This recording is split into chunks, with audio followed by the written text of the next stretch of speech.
In any state in life, in every place you live, whoever you are, you, by virtue of being a person, have access to these treasures and goods. And so everything is open to you in terms of meaningful encounters that will enrich your life, deepen your faith, and nourish your soul.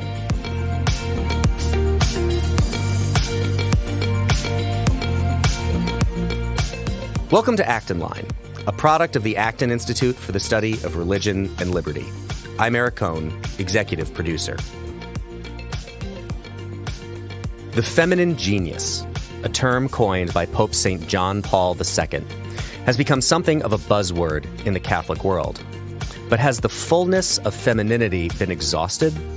In a new collection of 17 essays entitled With All Her Mind, A Call to the Intellectual Life, written by Catholic women of diverse backgrounds and vocations, you will find a call to pursue what is too often excluded from our picture of femininity, the intellectual life.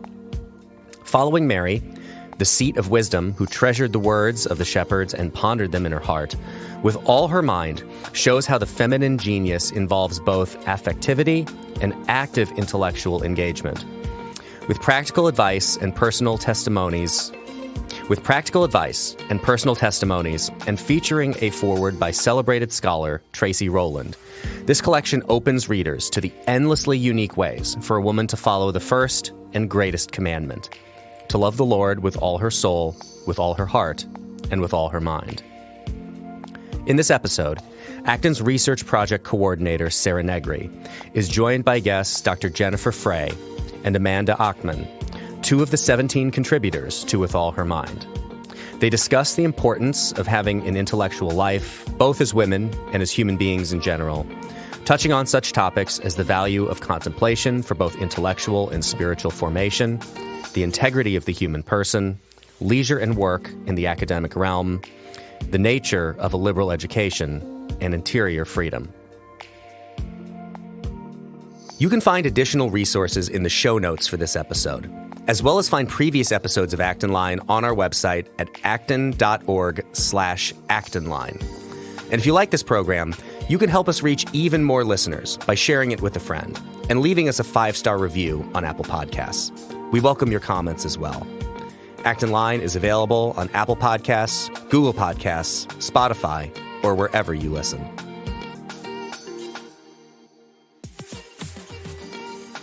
Welcome to Acton Line. I'm Sarah Negri, Research Project Coordinator at the Acton Institute. Today I am joined by special guests Jennifer Frey and Amanda Achtman.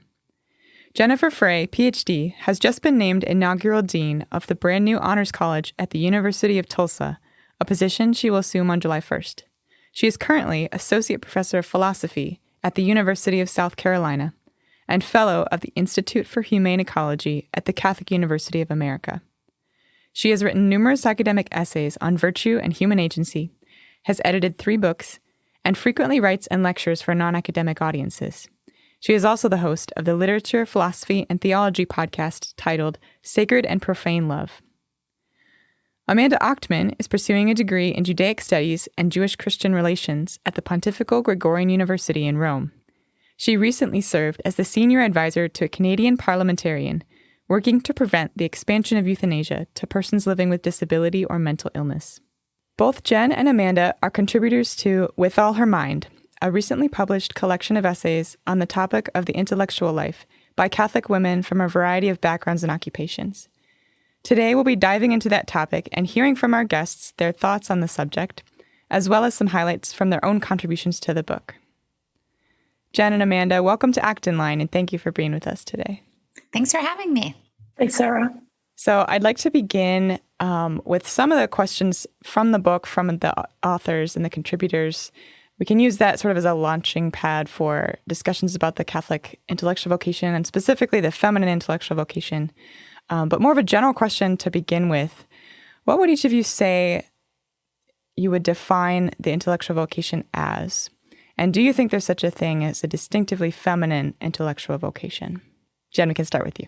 Well, for me, the intellectual life right, is at its core contemplative, right? So it's not really a space of work as I would define it, because I understand the intellectual life as just pursuing truth, really truth under the name of wisdom, right? So kind of higher, more general truths.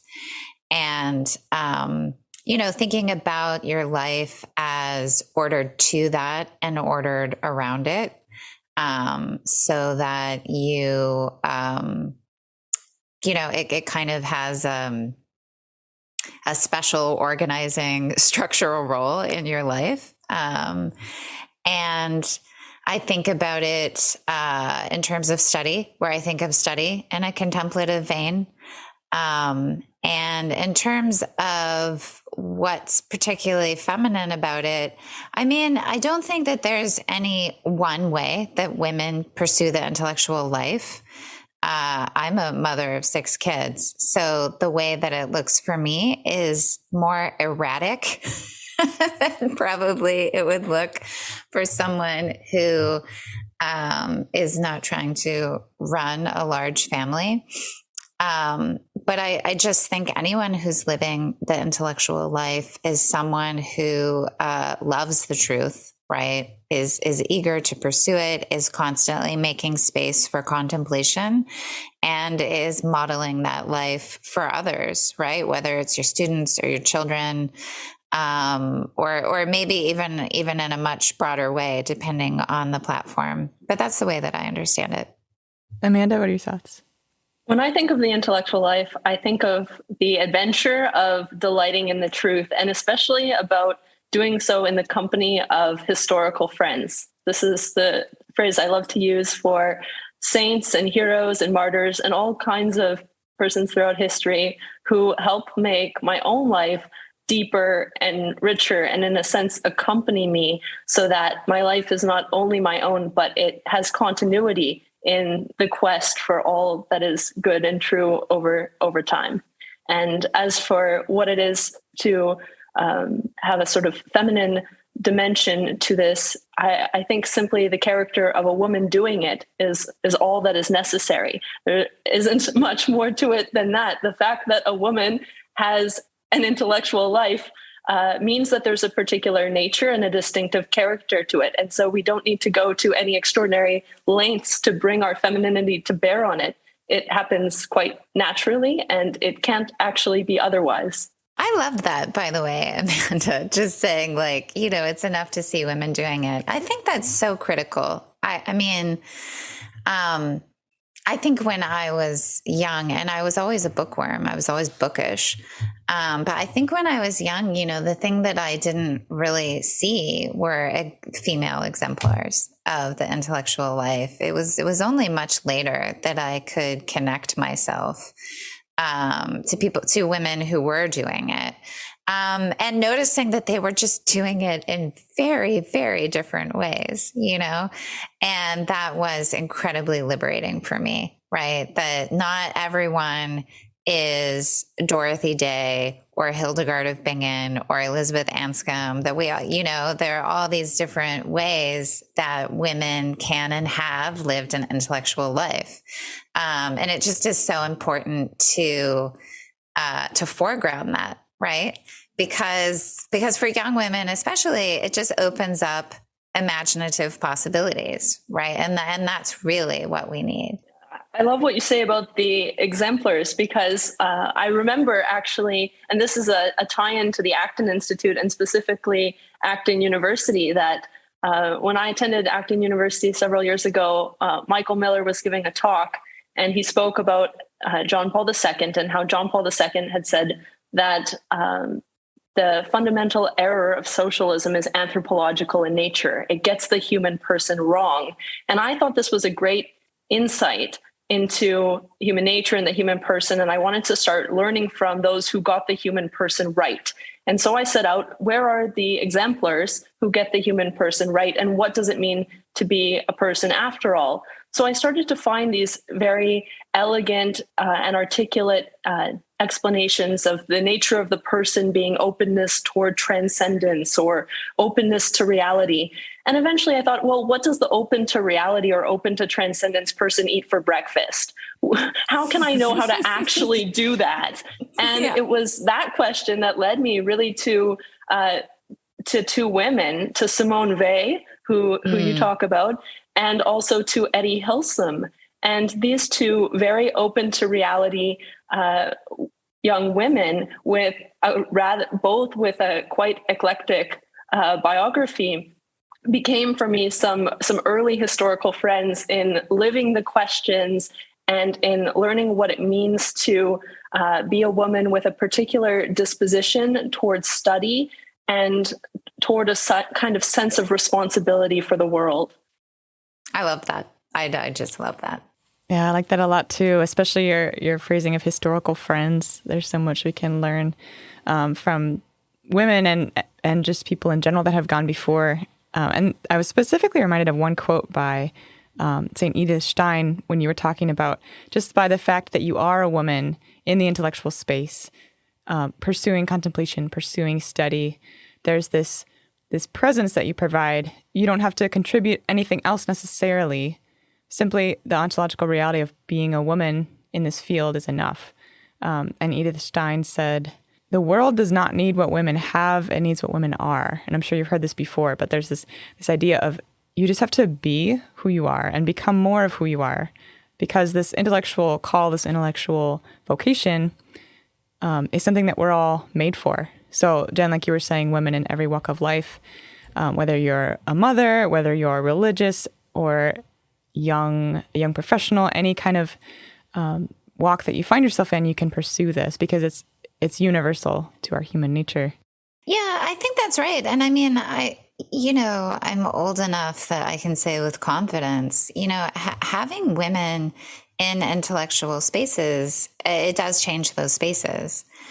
And it's hard to generalize, but you just notice it, right? And I don't think we reflect on this enough or clearly enough. A lot of times when we talk about representation and diversity and the importance of having women in the room, it's sort of just like a matter of equality or social justice. And we don't reflect on, we don't reflect enough on like, why beyond that, right? Is it good to have women there? And I'm just interested in this question of how the dynamic changes, because it does change, and it changes in ways that I think are important. And I do think that women are in bringing themselves, right? In just bringing themselves, are bringing something good, something that should be valued, something that's like good, good in itself. So I just love that quote. Yeah, that's actually a question I wanted to ask both of you as well. You anticipated me. There's a line from the book which struck me as just very interesting and kind of getting to the heart of this difficulty of equality and women's role in the space that they're in. It's from the chapter An Integrated Mind and Heart by Sister Teresa Alethea Noble. And she writes that in secular spheres, equality is often emphasized to the extent of ignoring women's potentially unique contributions to the intellectual life. And in some faith-based contexts, women's unique contributions can be overly emphasized and stereotyped to the point that they're de facto diminished.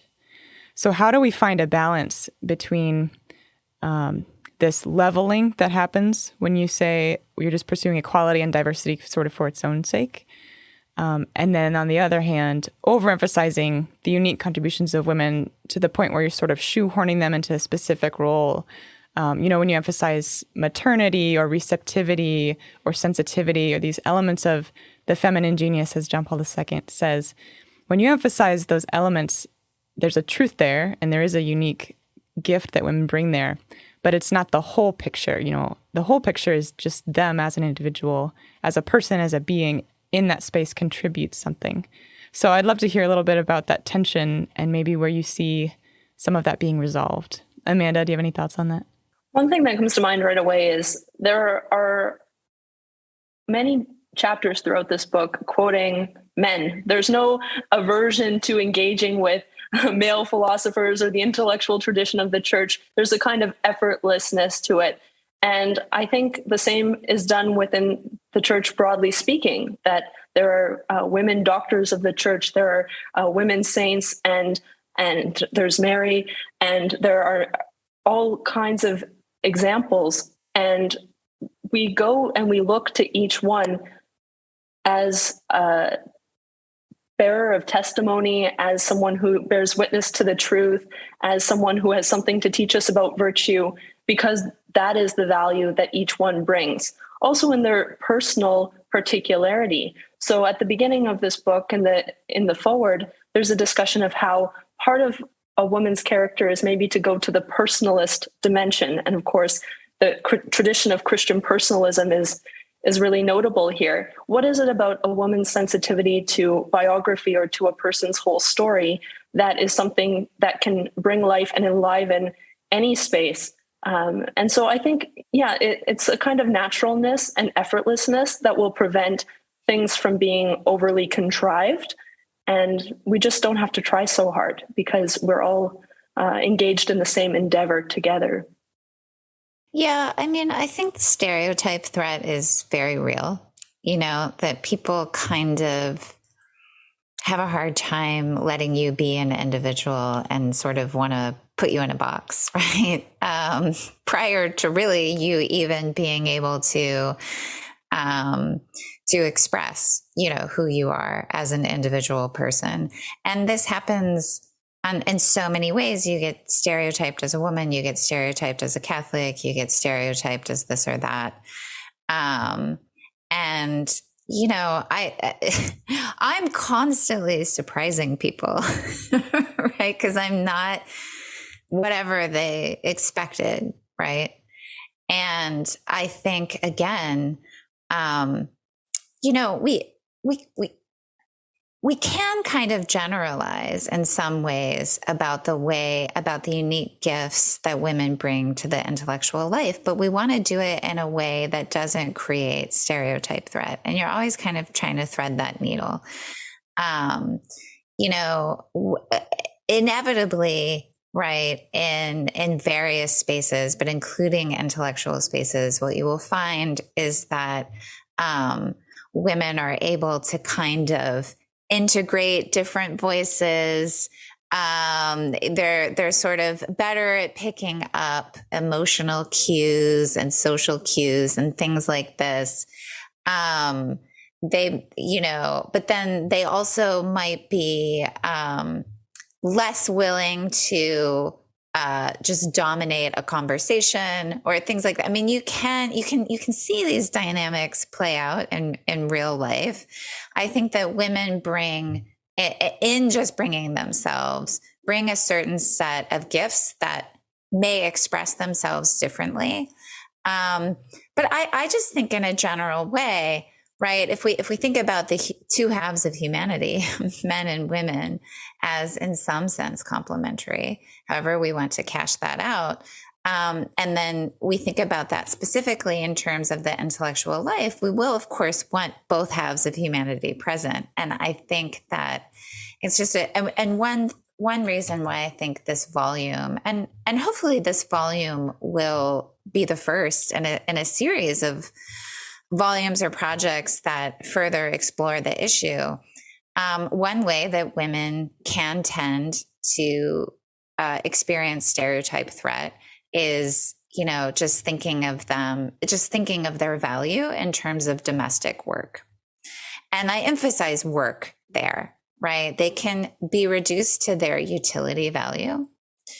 And that is always wrong.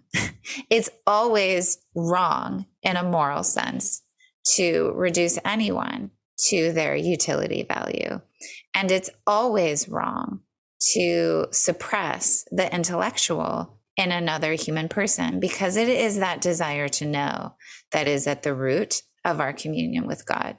And when we do that to women, which we have done through the centuries again and again and continue to do today, we are diminishing them as human beings and we are negatively impacting their spiritual life. And we need to be very serious about that fact. We need to be serious in recognizing that wrong and that harm. And I think that's another part of the conversation that we don't stop to think about enough, right? Yeah, I like that a lot. I'd like to pivot from that into your chapter, Jen, actually, where you discuss contemplation more in depth and you oppose leisure to work, and you talk about the intellectual life as not being work. So you talked about domestic work and reducing a person to utility value, that being problematic for sure. Do you think, and feel free to take as much time as you want on this regarding your chapter, because I'd love to just dig into what you see contemplation and leisure as, what you see the connection there to be. And also, I'm curious if you think there is an element of work in the intellectual vocation, because academia can be challenging. There's a lot of challenging parts of it. So yeah, if you want to just dive into sort of what you wrote in your chapter about that and the specific way that women can help to reclaim leisure. Yeah, so my chapter was called The School of Leisure. And I try to kind of lay out what I actually mean by leisure. And for me, leisure is the opposite of work, right? So it's basically a different way of being and living. So when we are truly inhabiting a space of leisure, we're not just resting so that we can get back to the real meaningful stuff of work. Leisure is sort of a receptive mode of being, right? And it's a space of intrinsic value. So the way that I define leisure, in leisure, you enjoy or you take delight in what is intrinsically true, good, or beautiful. And in our own tradition, in the Catholic intellectual tradition, but also in the Western philosophical tradition more broadly, leisure is very explicitly connected to contemplation, right? Where contemplation is understood as beholding in vision an object of love. So it's a kind of loving vision. And, there is this connection between love and attention. So the idea is that what we love directs, right, where our attention goes. And that takes a certain direction in study, right? In the pursuit of knowledge. We tend to want to know more about the things that we love or care for as see as valuable, right? So when I talk about contemplation, it's not neutral, right? And actually, in order for contemplation not to become disordered, it requires proper habits of love, desire, feeling, imagination, perception, and judgment. And all of that is worked out in a space of leisure rather than work, right? And so I talk about the role of silence and the role of prayer. That's sort of how I understand leisure, as a space of intrinsic value, as opposed to a space of utility. The second part of the question, I think, was about whether or not academia is work. It's a lot of work. I mean, I just have to get real. And right now you're talking to someone who is basically a dean already, even though I don't officially start my job until July 1st. My whole life right now is Zoom meetings with every aspect of the behemoth that is the university, and trying to get an honors college up and running. Not quite ex nihilo, but a little bit closer to that, than the other end. It's a lot of work, right? And you have to get real about it. And I think that one thing that I have tried to do in my own research is to, as it were, stand up for contemplation. To get contemporary secular philosophers to notice that contemplation is central to the moral life. It's central to the cultivation of practical wisdom. But I think it's not enough first and foremost, you have to get people to see the value of the thing. But then secondly, you have to take a good hard look at institutional structures and think about the fact that in academia, it's real hard to contemplate. And that seems like a huge structural failing that we need to address. And, I have been given this incredible gift of being able to start a college of my own, like a real college, a collegium. And first and foremost, right, for me is making sure that there is plenty of space for contemplation, and thinking about ways that you can make that happen for young people, both in terms of helping them to see the value and importance of it, but also helping them to live it out. Like, we live in a world of monetized distraction. And we have to get very serious about how we help young people navigate that. And that's something that I'm thinking a lot about right now. Incentives matter a lot. And the university is almost a business in some ways. It seems like it has taken over that space that should be set aside for contemplation. Yes, it's a very strange sort of not-for-profit that's focused on profit. Yeah. Amanda, what are your thoughts in this space of leisure and work with regard to the intellectual and academic life?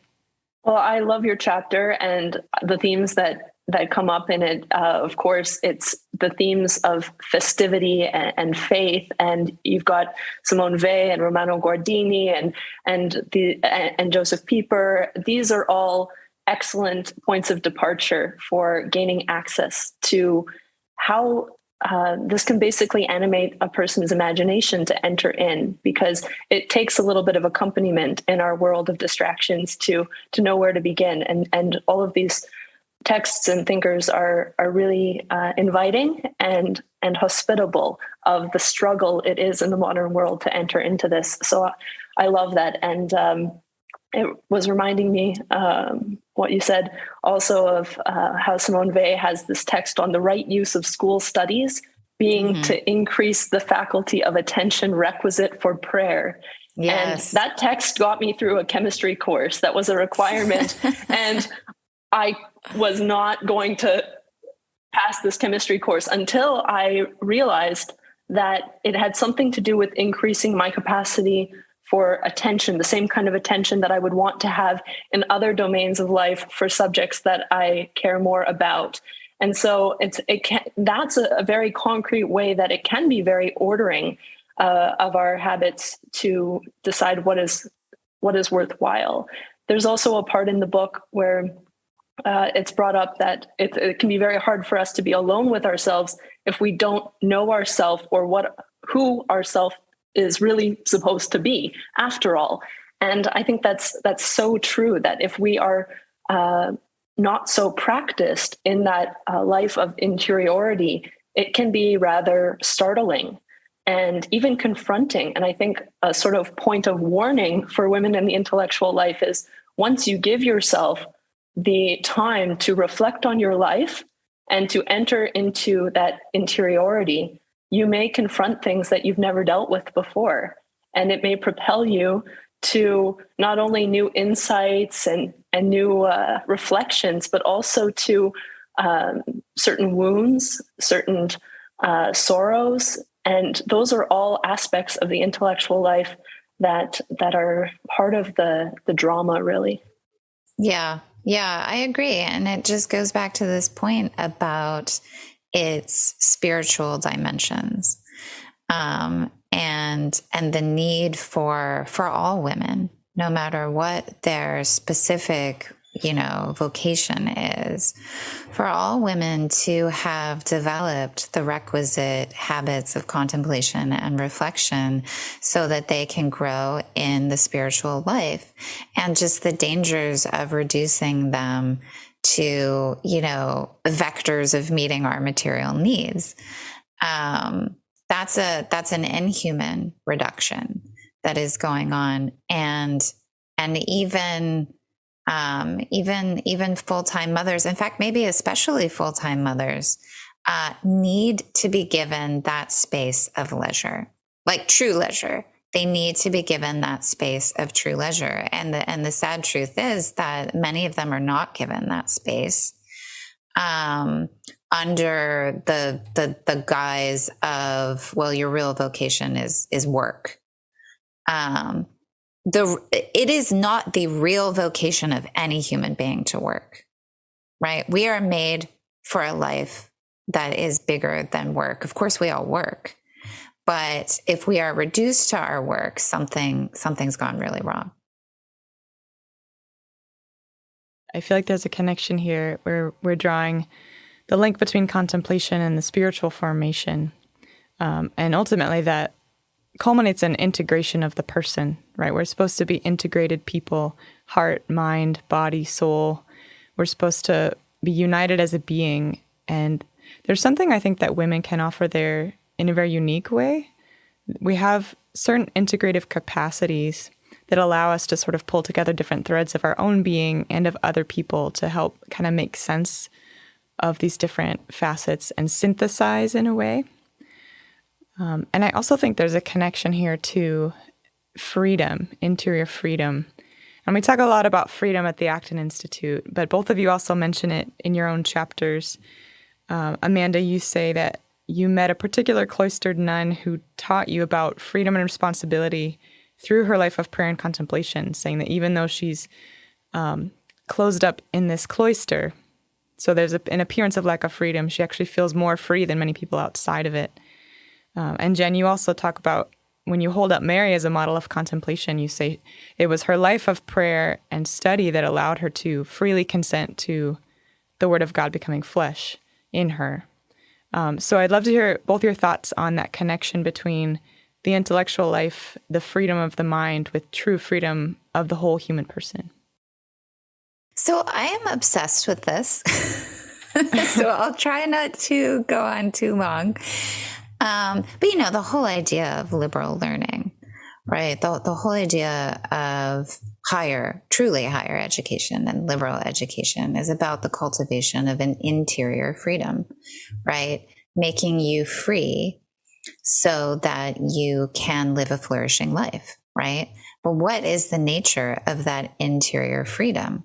The idea is that we are forming, like if we're doing liberal education well, we are forming young men and women to have the habits of mind and I would say habits of heart and desire as well, because the mind doesn't, in fact, operate on its own. I would say we need to be cultivating these habits that lead to interior freedom, right? And so when we order our study to the pursuit of wisdom, to the appreciation and enjoyment of what is good and beautiful, that is a kind of very obvious spiritual formation. And I just mean spiritual in the everyday sense of it's forming our specifically rational capacities, right? Because even our capacities for feeling and desire are rational in a human being. And also forming our perception and our memory and our imagination and the whole thing. It's a kind of formation, right? And so when we talk about liberal learning as, making a human free, we are talking about that kind of freedom to know the truth, right? And pursue what is good and rest in what is beautiful. That's the kind of freedom that we're really after. It's not a mere freedom from constraints, right? It's not a freedom of indifference. And, I've dedicated my life to that kind of learning, kind of freedom. And what I can tell you in an absolutely unqualified way is that young people are starving for that and very few people are offering it. People are offering them an education that is yoked to work. And it is just a profound disservice to our youth. Amanda? Yes, I'm also extremely passionate about the topic of freedom and responsibility, and Acton has played a big role in my personal formation in this direction.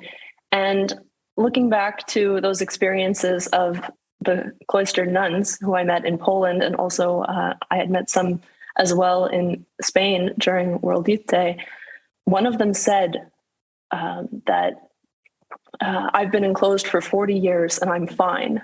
And that's something that came back to me during COVID, how she had smiled and said this to us. And I thought, whoa. And when I think about freedom and when I think about liberal education, I think, what is the kind of education that prepares us to face up to difficulty? What is the kind of education that is going to help me to suffer well? Because every life contains passion, death, and resurrection. And so what will be the preparation for that? And even in the microcosm, what enables us, for example, to endure during the pandemic and all the restrictions we faced? And so during that time, I would think, what are the inner reserves and what are the intellectual resources that I've built up in my life, so to be able to contend with these circumstances, which in this case are these, but in another case could be an entirely different set of circumstances. And in my chapter, I write a lot about the history of Poland and participating in the Tertio Millennio seminar and how facing up to people whose lives were in many ways interrupted and put into a major upheaval. And we learn from that, because I think sometimes we kind of apply a sort of prosperity gospel attitude to vocation, and as if it's all about us and what we choose, when really there are a lot of events that we are called to face up to that are not matters of sheer voluntarism. And so I think the education in freedom is about having the ability to cultivate that fortitude that will enable us to suffer with a kind of Christian spirit, and also to ask the fundamental questions: what is my life actually about? This, I think, is one of the most freeing things to do. And every student, every person deserves to take reflective distance and ask, what is my life actually about? And I have to say that I went on a walk with a friend. I went on a hike in my hometown, beautiful Calgary in the Alberta Rocky Mountains. And after several hours of this hike, my friend turned to me and said, "What do you want to want?" And I thought this was such an interesting question. It wasn't just, what do you want, which seems to be the question that the world asks all the time. But this was more like, how do you want to order your soul? What do you want to desire actually? And that changed the question. And it's kind of a recurring one where when I step away, I can really confront myself and say, what do I want my life to actually be about? And how can I have that fortitude to withstand the difficulties that will surely come my way? Can I just respond to that? Because, I mean, there's so much there that is so wise. Especially, you talk about needing fortitude. And that's true, right? In order to pursue the truth, you actually do need fortitude. You also need temperance. Like some people, John Henry Newman, for example, and the idea of a university. And of course, I love Newman, and I've been profoundly influenced by those lectures. But he sort of suggests that in the university, we can only focus on intellectual virtue. And I think that's just simply wrong. We cannot neglect, in the intellectual life, we actually need moral virtue. There's no real wisdom apart from it. And so we need to think about ways that we can help our students grow in that respect as well. Recognizing the obvious limitations. But I think it's enough to just recognize its importance in the intellectual life. And it just kind of, for me, again, when you think about the nature of liberal learning as cultivating this interior freedom, you're talking about something that is setting you up for life. It's setting you up for any kind of modicum of success, just as a human person. And the tragedy of higher education today is that we market it as a credentialing for work. And so we ask 18-year-olds, increasingly we ask 16 and 17-year-olds, what do you want to major in, where that's a career choice, right? What kind of work do you want to do? They are in no position to know, honestly. The questions that they need to be asking are questions like, who are you? What kind of thing is a human being, right? What sort of goods are fulfilling for human beings? What sort of life is most worth living, et cetera, right? Those are the questions that are prior to the question about work. And so it just, the loss of contemplation, the loss of the value of contemplation is directly tied, in my opinion, to the loss of value of liberal learning and to a misunderstanding of the nature of freedom. They're all bound up together, in my view. Yeah, so good. That's super important. Amanda, you talked a little bit about the importance of meeting people through your studies, meeting historical friends, and sharing with people that you encounter this idea of like asking these tough questions, searching for answers. You also talk in your chapter about just the importance of having those experiences in general, having a wide variety of experiences, and receiving actively the treasures of our intellectual and religious traditions in order to pass them on to others. Can you talk a little bit more about maybe some of your own experiences, which I know have been pretty varied in your academic and intellectual life, and the importance of having those experiences and learning from them for your own formation? Sure. I think, first of all, I'll say that maybe the way that we're speaking here would give the impression that this demands a lot of time or a lot of money or a lot of flexibility that some people might say, frankly, I don't have. I have to hold down this job. I don't feel free to move to this other place. I have student debt, whatever circumstances people may find themselves in.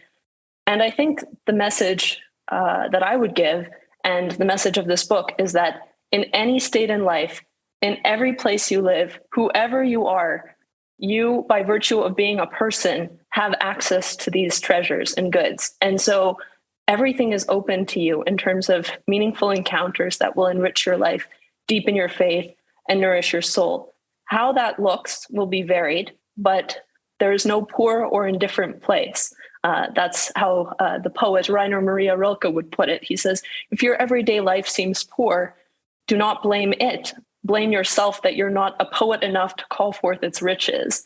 And we can all be a poet enough to call forth life's riches. We're all up to the task.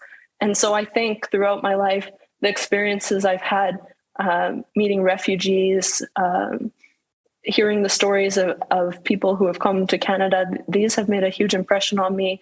Traveling has given me access, being in different contexts where the life is much different from it all gives perspective and an openness to new horizons. But I would really drive home that anyone has access to this. Sometimes that's through books, through writing, through a study of history, through participation in the life of the church.